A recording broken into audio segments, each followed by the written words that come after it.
ദൈവത്തിരുനാമത്തിന് മഹത്വമുണ്ടാകട്ടെ. നമ്മുടെ ദൈവവചന പഠനത്തിൻ്റെ ഭാഗമായി ഇന്ന് നമുക്ക് മത്തായിയുടെ സുവിശേഷം 5-ാം അധ്യായം ധ്യാനിക്കാം. എൻ്റെ വാത്സല്യ സഹോദരങ്ങളോട് എനിക്ക് വളരെ വിനീതമായ ഒരു അപേക്ഷയുണ്ട്. നിങ്ങൾ ദയവായി മത്തായിയുടെ സുവിശേഷം 5, 6, 7 അധ്യായങ്ങൾ പലവട്ടം വായിച്ച് കഴിയുമെങ്കിൽ അത് കാണാപ്പാഠം പഠിക്കണം. വെറുതെ പഠിക്കാൻ വേണ്ടിയല്ല കാണാതെ പഠിക്കുന്നത്. നമ്മുടെ പ്രായോഗിക ജീവിതത്തിൽ, ദൈനംദിന ജീവിതത്തിൽ അത് പ്രാവർത്തികമാക്കുവാൻ എന്ത് ചെയ്യണം, എങ്ങനെ എന്ത് ചെയ്യരുത് എന്ന് കൃത്യമായി അറിഞ്ഞ് ഒരു ക്രിസ്തു ശിഷ്യനായി വളരുവാൻ ഈ പഠനം വളരെ പ്രയോജനപ്പെടും. അതുകൊണ്ട് കർത്താവായ യേശുക്രിസ്തു നേരിട്ട് പറഞ്ഞ ഏറ്റവും ഗൗരവമേറിയ സുവിശേഷത്തിൻ്റെ ആഗ്രഹക്കാരനെന്ന് ഞാൻ പറയുന്ന, എനിക്കങ്ങനെ തോന്നിപ്പോകുന്നു, ഏറ്റവും വിലപ്പെട്ട ചിന്തകൾ ഈ 5, 6, 7 അധ്യായങ്ങളിലുണ്ട്. അത് അക്ഷരാർത്ഥത്തിൽ ഗ്രഹിച്ച് നമ്മുടെ ദൈനംദിന ജീവിതത്തിൽ പ്രാവർത്തികമാക്കിയാൽ നമുക്ക് കർത്താവ് ഉദ്ദേശിച്ച നന്മകൾ അനുഭവിക്കാൻ കഴിയും. ഞാൻ ഉദ്ദേശിക്കുന്നത് ആത്മീയ അനുഭവങ്ങളാണ്. അതുകൊണ്ട് വളരെ ഗൗരവമായി ഈ വിഷയം ചിന്തിക്കുകയും പഠിക്കുകയും ചെയ്യണമേ എന്ന ആമുഖമായി ഞാൻ വിനയപൂർവ്വം ഓർമ്മിപ്പിക്കുകയാണ്. അതിൻ്റെ മത്തായിയുടെ സുവിശേഷം 5-ാം അധ്യായത്തിൻ്റെ ആരംഭത്തിലെ 2-ാം വാക്യം നമുക്കറിയാമല്ലോ. അവൻ തിരുവായ് മൊഴിഞ്ഞ് അവരോട് ഉപദേശിച്ചത് എന്തെന്നാൽ, ആത്മാവിൽ ദരിദ്രരായവർ ഭാഗ്യവാന്മാർ, സ്വർഗരാജ്യം അവർക്കുള്ളത്. ഇവിടെ ആത്മാവിൽ ദരിദ്രരായവർ, അത് ദൈവജനം ചിന്തിച്ചാൽ നമുക്കൊരു കാര്യം മനസ്സിലാവും. ഞാൻ ഒന്നുമല്ല ഏതുമല്ല എന്ന് സ്വയം ചിന്തിക്കുകയും അങ്ങനെ ഭാവിക്കുകയും ചെയ്യുന്ന ഒരു ഉദ്ദേശമാണെന്നാണ് എനിക്ക് തോന്നുന്നത്. വചനത്തിൽ ഡബിൾ PhD എടുക്കുകയോ അല്ലെങ്കിൽ ബൈബിൾ കോളേജിൽ പോയി വലിയ പഠിത്തമൊക്കെ പഠിച്ച് വലിയ പണ്ഡിതന്മാരായ ആളുകളെ ഉദ്ദേശിച്ചല്ല ഇവിടെ ഉദ്ദേശിക്കുന്നത്. ഈ ആത്മാവിൽ ദരിദ്രരായവർ ഭാഗ്യവാന്മാർ എന്ന് യേശു കൃത്യമായി പറഞ്ഞിരിക്കുന്ന ഭാഗം വളരെ ചിന്തിക്കേണ്ടതുണ്ട്. നമ്മൾ ഏതുമല്ലെന്നും ഒന്നുമല്ലെന്നുമുള്ള തിരിച്ചറിവാണ് ഒന്നാമത് വേണ്ടത്. ഇതിനോടുള്ള ബന്ധത്തിൽ എന്നെ ഏറ്റവും കൂടുതൽ സ്വാധീനിച്ച ഒരു തിരുവചന ചിന്തയാണ് ഈ മത്തായിയുടെ സുവിശേഷം 11-ാം അധ്യായത്തിൻ്റെ 25 മുതലുള്ള വാക്യങ്ങൾ. അത് അടുത്തുള്ള വാക്യങ്ങളുമായി ബന്ധപ്പെട്ട് കിടക്കുന്നു. അതുകൊണ്ട് നമുക്ക് ഒന്നുകൂടി ചിന്തിക്കുന്നത് നല്ലതാണെന്ന് എനിക്ക് തോന്നുന്നു. 11-ാം അധ്യായത്തിൻ്റെ 25-ാം വാക്യത്തിൽ ഇങ്ങനെ വായിക്കുന്നല്ലോ: ആ സമയത്ത് തന്നെ യേശു പറഞ്ഞത്, പിതാവേ, സ്വർഗത്തിനും ഭൂമിക്കും കർത്താവായുള്ളോവേ, നീ ഇത് ജ്ഞാനികൾക്കും വിവേകികൾക്കും മറച്ച് ശിശുക്കൾക്ക് വെളിപ്പെടുത്തിയത് കൊണ്ട് ഞാൻ നിന്നെ വാഴ്ത്തുന്നു. ഇവിടെ ആ പദമൊന്ന് ശ്രദ്ധിക്കൂ ദൈവമക്കളെ. 2 കാര്യമുണ്ട്. നമ്മൾ യഹോവയായ ദൈവത്തെ പുതിയ നിയമത്തിൽ വ്യക്തമായ ദൈവമായി വെളിപ്പെടുത്തുന്ന ഭാഗം ചിന്തിക്കുന്നതോട് ചേർത്ത് വായിക്കുമ്പോൾ ഈ വാക്യത്തിലെ കർത്താവായ യേശുക്രിസ്തു പറഞ്ഞ വാക്യം ശ്രദ്ധിക്കൂ: പിതാവേ, സ്വർഗത്തിനും ഭൂമിക്കും കർത്താവായുള്ളോവേ. അപ്പോൾ ഇതാരെ ഉദ്ദേശിച്ചാണ് പറയുന്നത്? യഹോവയായ ഏകസത്യ ദൈവത്തെ ഉദ്ദേശിച്ച് കൃത്യമായി യേശുക്രിസ്തു പറയുന്ന വാക്യമാണ്. കർത്താവെ എന്ന് വിളിക്കുന്നത് യഹോവയായ ദൈവത്തെയാണ്. അതൊക്കെ നമ്മൾ അല്പമാഴത്തിൽ ചിന്തിച്ച് ഉള്ളിൽ ഗ്രഹിക്കുന്നത് നല്ലതാണ്. എന്നിട്ട് പറയുകയാണ്, ഇത് ജ്ഞാനികൾക്കും വിവേകികൾക്കും മറച്ച് ശിശുക്കൾക്ക് വെളിപ്പെടുത്തിയത് കൊണ്ട് ഞാൻ നിന്നെ വാഴ്ത്തും.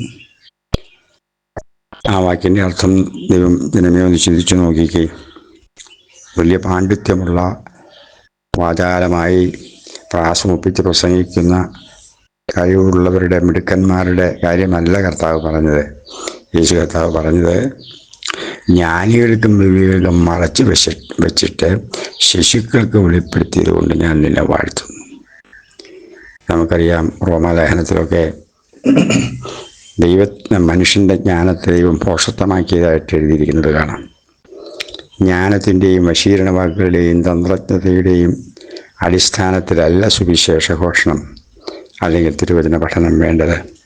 അത് ലാളിത്യത്തിൻ്റെയും വിനയത്തിൻ്റെയും എളിമയുടെയും അനുഭവമാണ്. അതാണ് കർത്താവായ യേശുക്രിസ്തു ഈ തിരുവചനത്തിലൂടെ നമ്മെ ഓർമ്മിപ്പിക്കുന്നത് എന്ന് പറഞ്ഞ് ഞാൻ ആ ഭാഗം അവിടെ വിടുകയാണ്. നമുക്ക് കർത്താവ് പറഞ്ഞ വാക്യത്തിലേക്ക് വരാം. ആത്മാവിൽ ദരിദ്രരായവർ ഭാഗ്യവാന്മാർ, സ്വർഗരാജ്യം അവർക്കുള്ളത്. ഇതിനോടുള്ള ബന്ധത്തിൽ മത്തായിയുടെ സുവിശേഷം 7-ാം അധ്യായത്തിൽ ചില വാക്യങ്ങൾ കൂടി നമുക്ക് ചിന്തിക്കാം. അത് 7-ാം അധ്യായം ഭാഗം ചിന്തിക്കുമ്പോൾ നമുക്ക് വിശദമായി ചിന്തിക്കാം. അതുകൊണ്ട് ഞാൻ അതിലേക്ക് ഇപ്പം തൽക്കാലം കിടക്കുന്നില്ല.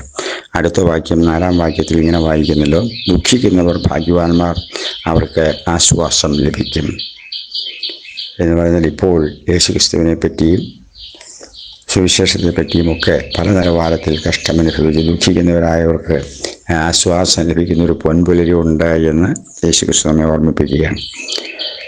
പിന്നെ സൗമ്യതയുള്ളവർ ഭാഗ്യവാന്മാർ, അവർ ഭൂമിയെ കൈവശമാക്കും.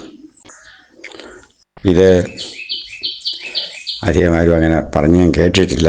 എങ്കിലും എനിക്ക് കിട്ടിയ ഒരാശയം ശ്രോതാക്കൾ പങ്കിടാം. ഈ വാക്യം ഒന്ന് ശ്രദ്ധിക്കൂ. സൗമ്യതയുള്ളവർ ഭാഗ്യവാന്മാർ, അവർ ഭൂമിയെ അവകാശമാക്കും. ഇതിനോടുള്ള ബന്ധത്തിൽ സൗമ്യതയെപ്പറ്റി വളരെ ഭംഗിയായി പ്രതിപാദിക്കുന്ന ഒരു സങ്കീർത്തനമാണ് 25-ാം സങ്കീർത്തനം. എൻ്റെ ശ്രോതാക്കൾ കഴിയുമെങ്കിൽ വളരെ പ്രാർത്ഥനാപൂർവം സങ്കീർത്തനം 25 വായിച്ച് ധ്യാനിക്കുകയും പഠിക്കുകയും ചെയ്യുന്നത് വളരെ നല്ലതാണ്. നമ്മുടെ ആത്മീയ വർധനയ്ക്ക് ഒത്തിരി പ്രയോജനപ്പെടുന്ന വളരെ അനുഗ്രഹീതമായ ഒരു നല്ല സങ്കീർത്തനമാണ് 25-ാം സങ്കീർത്തനം. അതിൽ സൗമ്യതയെപ്പറ്റി വളരെ ഗഹനമായി പ്രതിപാദിക്കുന്നുണ്ട്. ഞാൻ തൽക്കാലം അതിലേക്ക് കടക്കുന്നില്ല. എന്നാൽ 37-ാം സങ്കീർത്തനത്തിലേക്ക് വന്നാൽ അതിനകത്തൊരു പ്രത്യേകത നമുക്ക് കാണാം.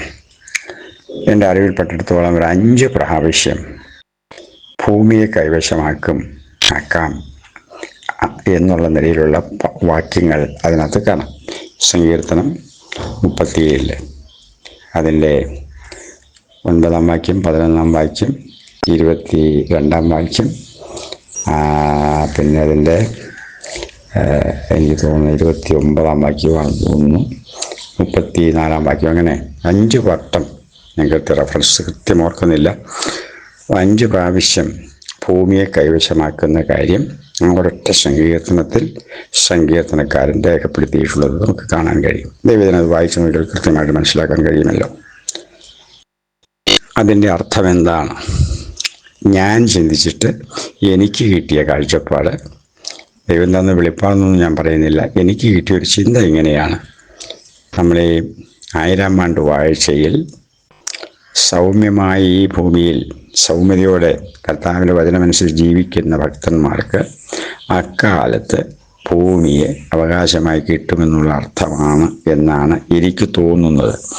അത് കൃത്യമായും അങ്ങനെ തന്നെയാണ് എന്ന് പറയാനുള്ള ധൈര്യമൊന്നും എനിക്കില്ല. അതിന് ഉപോത്ബലകമായ സപ്പോർട്ടുള്ള വാക്യങ്ങളും പറയാൻ എനിക്കറിയില്ല. ഏതായാലും എന്നെ സംബന്ധിച്ചിടത്തോളം 37-ാം സങ്കീർത്തനത്തിൽ 5 വട്ടം ഭൂമിയെ അവകാശമാക്കും, കൈവശമാക്കുമെന്നൊക്കെ പറയുന്ന ആ വാക്യം വെച്ച് ബന്ധപ്പെടുത്തി നോക്കുമ്പോൾ 1000 ആണ്ട് വാഴ്ചയിലല്ലാതെ പിന്നെ നമുക്ക് ഭൂമി അവകാശമാക്കാൻ സാധ്യതയുള്ള മറ്റു സന്ദർഭങ്ങളൊന്നും പ്രത്യേകിച്ച് ഓർമ്മയിൽ വരുന്നില്ല. അതുകൊണ്ട് ഒരു പക്ഷേ മിക്കവാറും അങ്ങനെ ആകാനാണ് വഴി എന്നെനിക്ക് തോന്നുന്നു. അടുത്ത വാക്യം നമുക്കറിയാം. അടുത്ത 6-ാം വാക്യം: നീതിക്ക് വിശന്ന് ദാഹിക്കുന്നവർ ഭാഗ്യവാന്മാർ, അവർക്ക് തൃപ്തി വരും. ഇന്ന് അനീതി അനുഭവിക്കുന്നവർക്കും തൃപ്തി വരുന്ന കാര്യം. അങ്ങനെ കരുണയുള്ളവർ ഭാഗ്യവാന്മാർക്ക് കരുണ ലഭിക്കും, ഹൃദയശുദ്ധിയുള്ളവർ ഭാഗ്യവാന്മാർ, അവർ ദൈവത്തെ കാണും. ആ വാക്യം ഒരു നിമിഷം ഒന്ന് ചിന്തിക്കൂ ദൈവമക്കളെ. ഹൃദയശുദ്ധിയുള്ളവർ ഭാഗ്യവാന്മാർ, അവർ ദൈവത്തെ കാണും. അവർ യേശുവിനെ കാണുമെന്നല്ല കർത്താവ് പറഞ്ഞിരിക്കുന്നത്, ദൈവത്തെ കാണുമെന്ന് യേശു കർത്താവ് പറഞ്ഞിരിക്കുകയാണ്. അപ്പോൾ ദൈവം എന്നുള്ളതും യേശു എന്നുള്ളതും രണ്ടും രണ്ടാണെന്നും യേശു ദൈവമല്ലെന്നും ന്യായമായി നമുക്ക് ചിന്തിക്കാവുന്നതേ ഉള്ളൂ. യേശു കർത്താവാണിത് പറയുന്നതെന്ന് ഓർക്കണം. യേശു കർത്താവ് പറയുന്നത് ദൈവത്തെ കാണും. അപ്പോൾ ഹൃദയശുദ്ധിയുള്ളവർക്ക് ഇത് കാണാൻ കഴിയും. പിന്നെയും അടുത്ത് നോക്കി: സമാധാനമുണ്ടാക്കുന്നവർ ഭാഗ്യവാന്മാർ, അവർ ദൈവത്തിൻ്റെ പുത്രന്മാരെന്ന് വിളിക്കപ്പെടും. അവിടെയും ദൈവത്തിൻ്റെ പുത്രന്മാർ. അപ്പോൾ ഈ പുതിയ നിയമത്തിൽ ദൈവത്തെ യേശുക്രിസ്തു തന്നെ വെളിപ്പെടുത്തുന്ന ചില വാക്യങ്ങൾ ശ്രോതാക്കളുടെ ശ്രദ്ധയ്ക്ക് കൊണ്ടുവരുവാൻ വേണ്ടിയാണ് ഞാൻ ഈ വാക്യങ്ങൾ ഊന്നി പറയുന്നത്.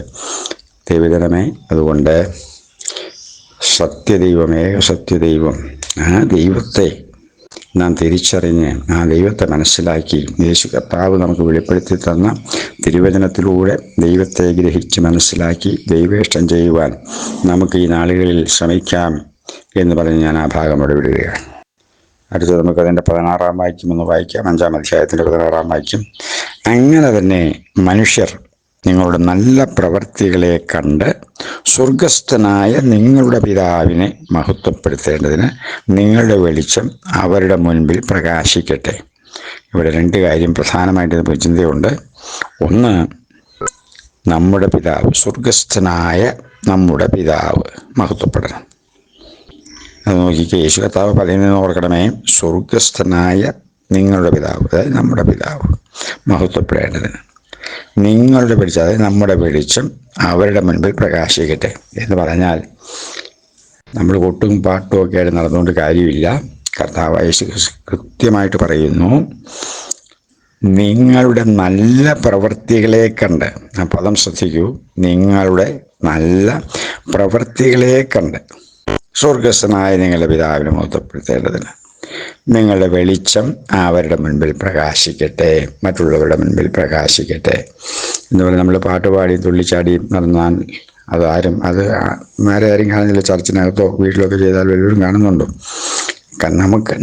നമ്മളെ സംബന്ധിച്ചിടത്തോളം ദൈവം ആഗ്രഹിക്കുന്നത് നമ്മുടെ നല്ല പ്രവൃത്തികളെ കണ്ട് സ്വർഗസ്ഥനായ പിതാവിനെ ജനം മഹത്വപ്പെടുത്തണം.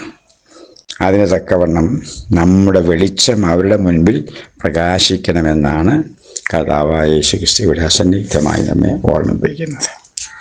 17-ാം വാക്യം വളരെ ഗൗരവമായി കാണേണ്ട ഒരു വാക്യമാണ്. ഞാൻ ന്യായപ്രമാണത്തെയോ പ്രവാചകന്മാരെയോ നീക്കേണ്ടതിന് വന്നു എന്ന് നിരൂപിക്കരുത്, നീക്കുവാനല്ല നിവർത്തിപ്പാനത്രേ ഞാൻ വന്നത്. ആ വാക്യം ഒന്ന് ശ്രദ്ധിച്ചു നോക്കിക്കേ. സത്യമായിട്ട് ഞാൻ നിങ്ങളോട് പറയുന്നു, ആകാശവും ഭൂമിയും ഒഴിഞ്ഞു പോകും വരെ സകലവും നിവർത്തിയാകുവോളം ന്യായപ്രമാണത്തിൽ നിന്നൊരു വള്ളിയെങ്കിലും പുള്ളിയെങ്കിലും ഒരു നാളും ഒഴിഞ്ഞു പോകുകയില്ല. ആകയാൽ ഈ ഏറ്റവും ചെറിയ കൽപ്പനകളിലൊന്ന് അഴിക്കുകയും മനുഷ്യരെ അങ്ങനെ പഠിപ്പിക്കുകയും ചെയ്യുന്നവൻ സ്വർഗരാജ്യത്തിൽ ഏറ്റവും ചെറിയവൻ എന്ന് വിളിക്കപ്പെടും. അവയെ ആചരിക്കുകയും പഠിപ്പിക്കുകയും ചെയ്യുന്നവനോ സ്വർഗരാജ്യത്തിൽ വലിയവൻ എന്ന് വിളിക്കപ്പെടും. കണ്ടോ, നിങ്ങളുടെ നീതി ശാസ്ത്രിമാരുടെയും പരീശന്മാരുടെയും നീതിയെ കവിയുന്നില്ലെങ്കിൽ നിങ്ങൾ സ്വർഗരാജ്യത്തിൽ കടക്കുകയില്ലേ എന്ന് ഞാൻ നിങ്ങളോട് പറയുന്നു. ഹല്ലേലൂയ. തുടർന്ന് നമ്മൾ നോക്കിക്കേ, 21-ാം വാക്യത്തിൽ കൊല ചെയ്യരുത് എന്നും ആരെങ്കിലും കൊല ചെയ്താൽ ന്യായവിധിക്ക് യോഗ്യനാകുമെന്നും പൂർവകന്മാരോട് അരുളി ചെയ്തത് നിങ്ങൾ കേട്ടിട്ടുണ്ടല്ലോ. ഞാനോ നിങ്ങളോട് പറയുന്നത്, സഹോദരനോട് കോപിക്കുന്നവനെല്ലാം ന്യായവിധിക്ക് യോഗ്യനാകും. സഹോദരനോട് നിസ്സാര എന്ന് പറഞ്ഞാലോ ന്യായവിധി സഭയുടെ മുൻപിൽ നിൽക്കേണ്ടി വരും. മൂഢ എന്ന് പറഞ്ഞാലോ അഗ്നിനരകത്തിന് യോഗ്യനാകും. ആകയാൽ നിന്റെ വഴിപാട് യാഗപീഠത്തിൽ കൊണ്ടുവരുമ്പോൾ സഹോദരന് നിന്റെ നേരെ വല്ലതുമുണ്ടെന്ന് അവിടെ വെച്ച് ഓർമ്മ വന്നാൽ നിന്റെ വഴിപാട് അവിടെ യാഗപീഠത്തിന് മുൻപിൽ വച്ചേച്ച് ഒന്നാമത് എന്ന് സഹോദരനോട് നിരന്നുകൊള്ളുക, പിന്നെ വന്ന് നിന്റെ വഴിപാട് കഴിക്കുക. ഈ വാക്യങ്ങൾ ഒരു വിശദീകരണവും ആവശ്യമുണ്ടല്ലോ ദൈവമക്കളെ. കൊല ചെയ്യരുതെന്നാണ് 10 കൽപ്പനയിലെ നമുക്കറിയാം, ദൈവം നേരിട്ട് കൊടുത്ത ആ കൽപ്പനയിൽ എഴുതി വെച്ചത്, കൊല ചെയ്യരുത്. പക്ഷെ ഇവിടെ യേശു കർത്താവ് അതിനെ ഒന്നുകൂടി ആഴമായ വിശദീകരണം നൽകി ജനത്തെ ബോധവൽക്കരിക്കുകയാണ്. കോപിക്കാൻ പാടില്ല, അല്ലേ? കോപിച്ചാൽ വിഷയമാണ്. നിസ്സാര എന്ന് പറയാൻ പാടില്ല, മൂഢ എന്ന് പറയാൻ പാടില്ല. ഇങ്ങനെയൊക്കെ ഈ വാക്കുകൾ സാധാരണ നമ്മുടെ ദൈനംദിന ജീവിതത്തിൽ സംഭവിക്കുന്ന കാര്യങ്ങളാണല്ലോ. അതൊക്കെ യേശുക്രിസ്തു കൃത്യമായി ഓർമ്മിപ്പിക്കുകയാണ്. അങ്ങനെ ചെയ്താൽ പോലും അത് കൊലപാതകത്തിന് തുല്യം, ഏകദേശം തുല്യമായ പാപമായിട്ട് തന്നെയാണ് ദൈവം കാണുന്നതെന്നല്ലേ കർത്താവ് പറഞ്ഞതിൻ്റെ അർത്ഥം. ഒരു സഹോദരനോട് ഇടർച്ചയുണ്ടെങ്കിൽ, ഒരു വിഷയമുണ്ടെങ്കിൽ യാഗം അർപ്പിക്കുന്നതിലല്ല ദൈവം പ്രസാദിക്കുന്നത്.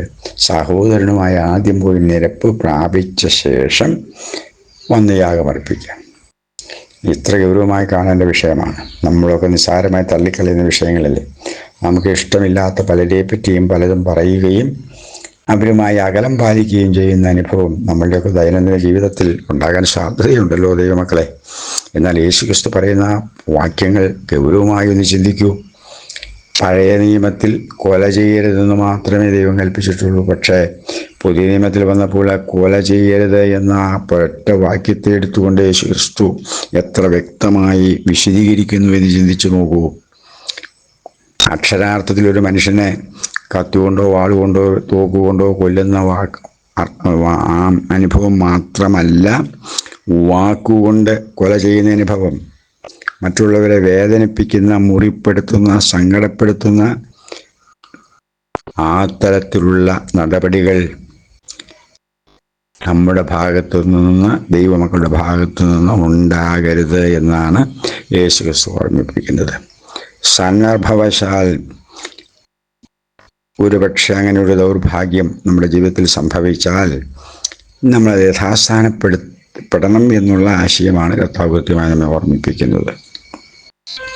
ഒരു വ്യക്തിയുമായി ഇടർച്ചയുണ്ടെങ്കിൽ, കയ്പുണ്ടെങ്കിൽ, നീരസമുണ്ടെങ്കിൽ തുള്ളിച്ചാടി പാട്ടുപാടി നടന്നിട്ടൊരു കാര്യവുമില്ല.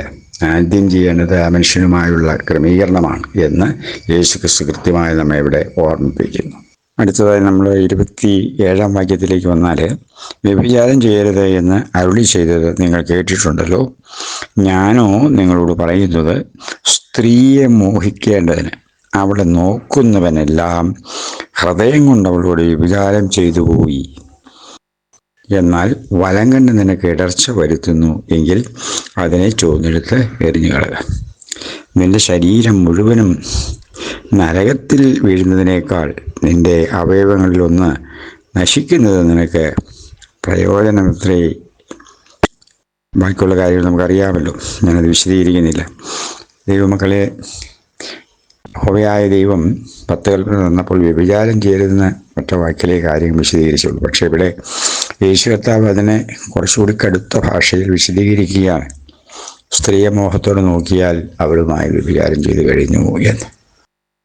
അപ്പോൾ ന്യായപ്രമാണത്തെ നീക്കുവാനല്ല കർത്താവ് വന്നത്, നിവർത്തിപ്പാനത്രേ എന്ന് പറഞ്ഞതിൻ്റെ അർത്ഥം പിടികിട്ടിയോ?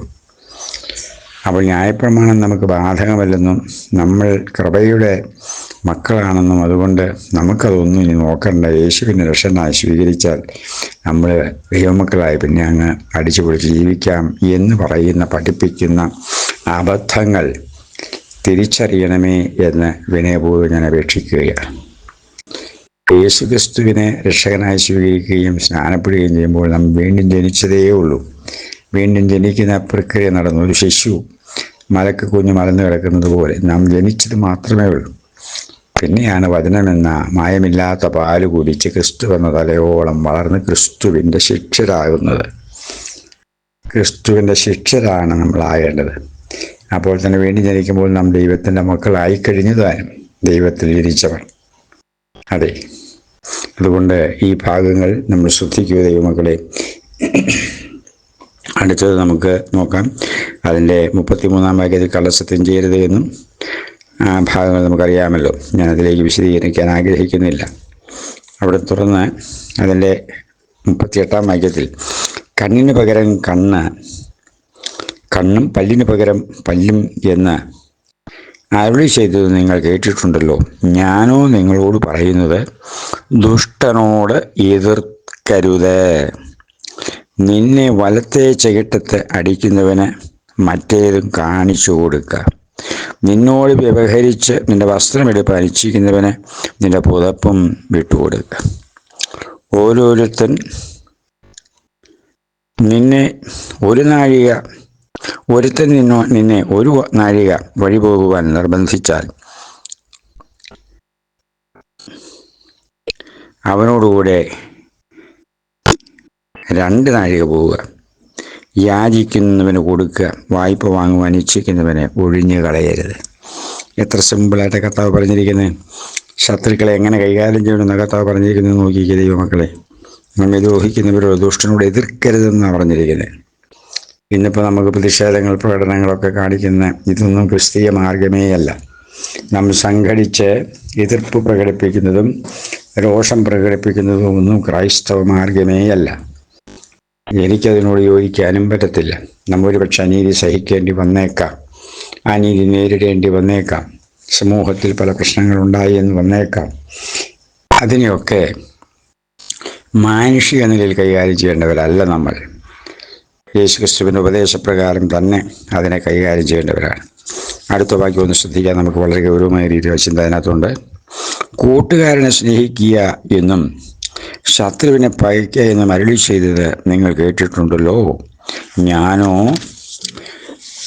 നിങ്ങളോട് പറയുന്നത്, നിങ്ങളുടെ ശത്രുക്കളെ സ്നേഹിപ്പിൻ, നിങ്ങളെ ഉപദ്രവിക്കുന്നവർക്ക് വേണ്ടി പ്രാർത്ഥിപ്പിൻ. അപ്പം അതിനെ അടുത്തത് വളരെ ഗൗരവമായി ചിന്തിക്കണം കേട്ടോ.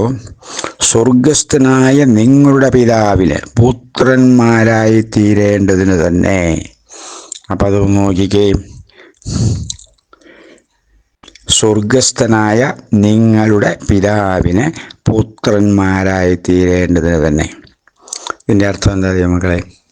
അപ്പം ദൈവത്തിൻ്റെ പുത്രന്മാരെ വീണ്ടും ജനിച്ചപ്പം യേശുവിനെ രക്ഷകനായി സ്വീകരിച്ചപ്പോൾ നമ്മൾ ദൈവമക്കളായി എന്നെ പഠിപ്പിക്കുന്ന ആ വ്യാജോപദേശത്തിൻ്റെ പ്രസക്തി ദൈവം ചിന്തിച്ച് നോക്കുകയും, നമ്മൾ ശരിക്കും പറഞ്ഞ ദൈവത്തിൻ്റെ മക്കളാകണമെങ്കിൽ വീണ്ടും ജനിച്ചു എന്നുള്ളത് യേശുവിനെ രക്ഷകനായി സ്വീകരിച്ച് സ്നാനപ്പെടുമ്പോൾ വീണ്ടും ജനിച്ചു എന്നത് സത്യം. പക്ഷേ വളർച്ച പ്രാപിക്കുമ്പോൾ ശത്രുക്കളെ സ്നേഹിക്കാൻ പഠിക്കണം, അതിന് നമുക്ക് സാധിക്കണം.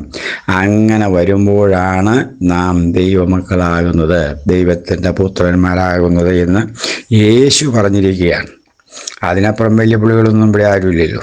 അതുകൊണ്ട് ദൈവമക്കളെ വളരെ ഗൗരവമായി ചിന്തിക്കുക. രണ്ട് കാര്യങ്ങൾ ഇതിനകത്ത് നമുക്ക് കാണാം. ഒന്ന്, സ്വർഗസ്ഥനായ നമ്മുടെ പിതാവ്, അതാണ് യഹോവയായ സത്യദൈവം, നിത്യദൈവം. കണ്ടോ, ഇവിടെ യേശു കർത്താവല്ലേ പറഞ്ഞിരിക്കുന്നേ, സ്വർഗസ്ഥനായ നിങ്ങളുടെ പിതാവിന് പുത്രന്മാരായി തീരേണ്ടതിൽ തന്നെ. അടുത്ത വാക്യം നോക്കിക്കേ. അവൻ ആര്? പിതാവായ ദൈവം, ഏകസത്യ ദൈവം, ദുഷ്ടന്മാരുടെയും നല്ലവരുടെയും മേലും തൻ്റെ സൂര്യനെ ഉദിപ്പിക്കുകയും നീതിമാന്മാരുടെ മേലും നീതി കെട്ടവരുടെ മേലും മഴ പെയ്യിക്കുകയും ചെയ്യുന്നുവല്ലോ. നിങ്ങളെ സ്നേഹിക്കുന്നവരെ സ്നേഹിച്ചാൽ നിങ്ങൾക്ക് എന്ത് പ്രതിഫലം? ചുങ്കക്കാരും അങ്ങനെ തന്നെ ചെയ്യുന്നില്ലയോ? അതൊന്ന് വളരെ ചിന്തിക്കേണ്ട കാര്യമല്ലേ ദൈവമക്കളെ? സഹോദരന്മാരെ മാത്രം വന്ദനം ചെയ്താൽ നിങ്ങൾ എന്ത് വിശേഷം ചെയ്യുന്നു? ജാതികളും അങ്ങനെ തന്നെ ചെയ്യുന്നില്ലയോ? ആകയാൽ നിങ്ങളുടെ സ്വർഗീയ പിതാവ്, പദം വളരെ ഗൗരവമായി കാണണമേ. ആകയാൽ നിങ്ങളുടെ സ്വർഗീയ പിതാവ് സൽഗുണപൂർണൻ ആയിരിക്കുന്നത് പോലെ നിങ്ങളും സൽഗുണപൂർണരാകുവിൻ. യേശുക്രിസ്തു വളരെ കൃത്യമായിട്ട് പറഞ്ഞിരിക്കുക. നമ്മുടെ നിത്യനായ യഹോവയായ ഏക സത്യദൈവം സൽഗുണപൂർണനായിരിക്കുന്നത് പോലെ ആ സൽഗുണപ്രാപ്തി പ്രാപിച്ചെടുക്കുവാൻ നമ്മളും അധ്വാനം ചെയ്യണമെന്ന യേശുക്രിസ്തുവിൻ്റെ ശക്തമായ സന്ദേശം ദൈവമക്കളെ നാം ഏറ്റെടുക്കുക. ഈ ദിവസങ്ങളിൽ നമ്മുടെ കാഴ്ചപ്പാടുകൾക്കും ശൈലിക്കും ഒരു മാറ്റം വരട്ടെ. ശത്രുക്കളെ സ്നേഹിപ്പാനും യേശുക്രിസ്തു ഉപദേശം അതേപടി അംഗീകരിച്ച് പ്രാവർത്തികമാക്കുവാനും ആവോളം നമുക്ക് ശ്രമിക്കാം. നമ്മുടെ സ്വയബുദ്ധി കൊണ്ടും കഴിവുകൊണ്ടും അത് സാധിക്കില്ല. പരിശുദ്ധാത്മാവിൻ്റെ സഹായത്തോടെ ആത്മാവിൽ പ്രാർത്ഥിച്ച് അതിനുള്ള ശക്തി പ്രാപിച്ച് ഈ നാളുകളിൽ സാക്ഷാൽ സ്വർഗസ്ഥനായ നമ്മുടെ പിതാവിൻ്റെ മക്കളായി തീരുവാൻ, അവൻ സൽഗുണപൂർണനായിരിക്കുന്നത് നമുക്കും സൽഗുണപൂർണതയിലേക്ക് വളരുവാൻ ശ്രമിക്കാം എന്ന് പറഞ്ഞ് ഈ ഭാഗം ഇവിടെ അവസാനിപ്പിക്കുകയാണ്. അടുത്ത ഭാഗവുമായി നമുക്ക് അടുത്ത പ്രാവശ്യം കേൾക്കാം. ദൈവമേ ഇവരെയും അനുഗ്രഹിക്കട്ടെ. ആമേൻ, ആമേൻ, ആമേൻ.